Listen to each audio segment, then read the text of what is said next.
Assalamualaikum. Hai, nama saya Ali. Hari ini saya kena tolong mak saya beli telur dan tepung untuk membuat kuih perniagaannya.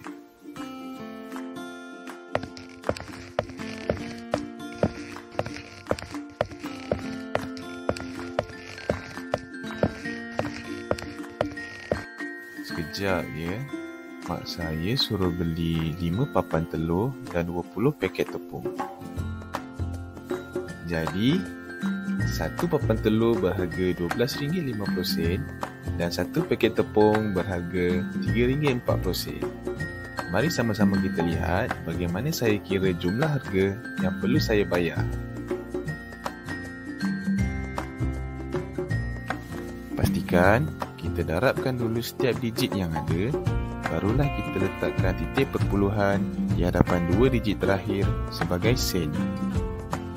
Jika kita perlu mendarab dengan nilai puluh, ratus atau ribu, kita perlu mendarab satu persatu seperti ini. Setelah selesai mendarab, kita akan menggunakan operasi tambah.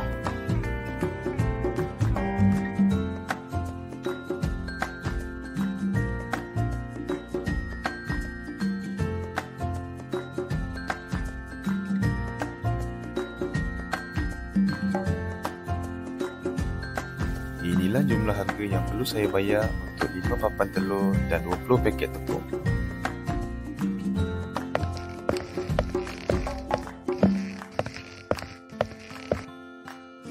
Okey, selesai membeli belah.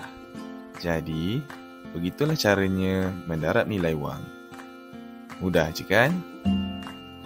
Jumpa lagi.